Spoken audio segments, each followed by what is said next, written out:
The Harry Ferguson TO-20 tractor we purchased came with a two-bottom, three-point mounted plow.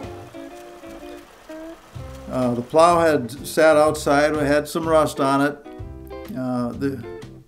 The mold boards were good though. I mean, there was no deep pits or rust or anything like that that had to be cleaned off. But the paint was bad, so I decided it should be painted. I took a good look at this plow, and the first thing I noticed was there was no alterations to it. There wasn't even a weld on that plow. Everything was perfect. And the only wear I saw was a little bit on the plowshares on the tips, but it wasn't bad at all. And I decided to give it a paint job. So the first thing I decided to do was to take off all the rust, and I got the wire brushes on the angle grinder, and I ground it all down and scraped out the corners and everything I couldn't get at with the wire brush, and cleaned it all up the best I could. It took a long time to grind it down with the angle grinder and the wire wheel. First I used a flat wheel, and it didn't last too long. It must have been a cheaper wheel. But it took a long time to do it, and it's hard to get in all the cracks and corners. And I had to use a screwdriver and a wire hand brush. I used that also. I even used a small wire brush. It looks like a big toothbrush to get in the real corners to get everything out clean. But some of the rust was hard to get off, but most of it wasn't too bad. It came off pretty easy. I was quite pleased with it.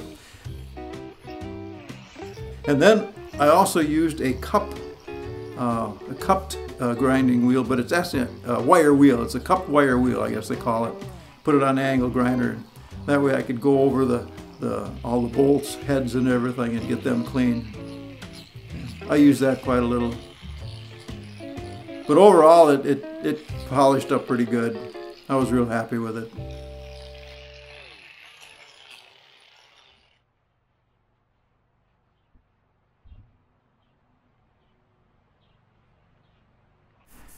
Then I wiped it off with a tack cloth and got all the rust and grinding off there.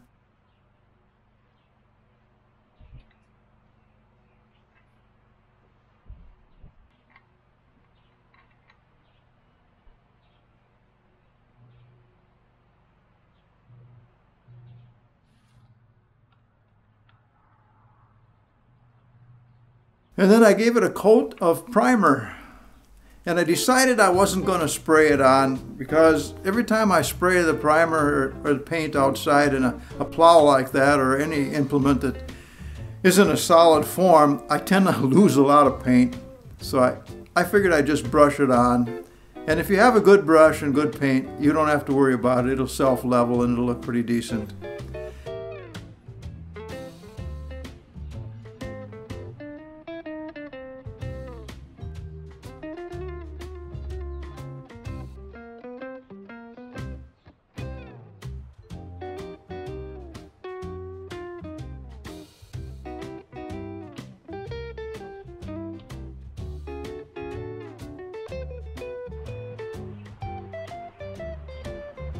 And that dried overnight. When that was dry, I decided to give it a coat. Now, it was a Ferguson red paint, good enamel, implement paint, and I brushed that on also.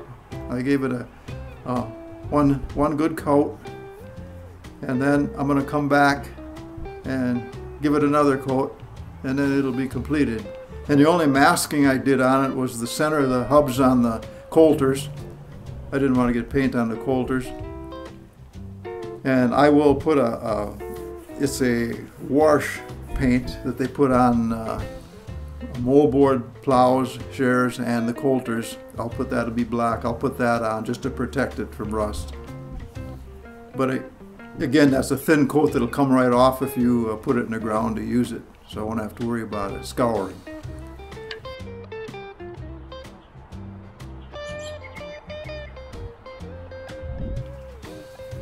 Overall, it looks pretty good. Even the first coat I put on covered really nice. But I think just for its own protection, a second coat is worthwhile putting on.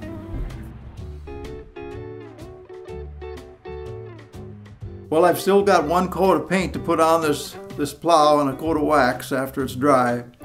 But I'm really looking forward to it be done and get it out back on the tractor.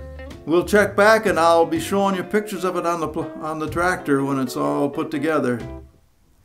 Thanks for watching, everybody. We sure appreciate it. Here on Ozzy's Oddities. We'll see you again.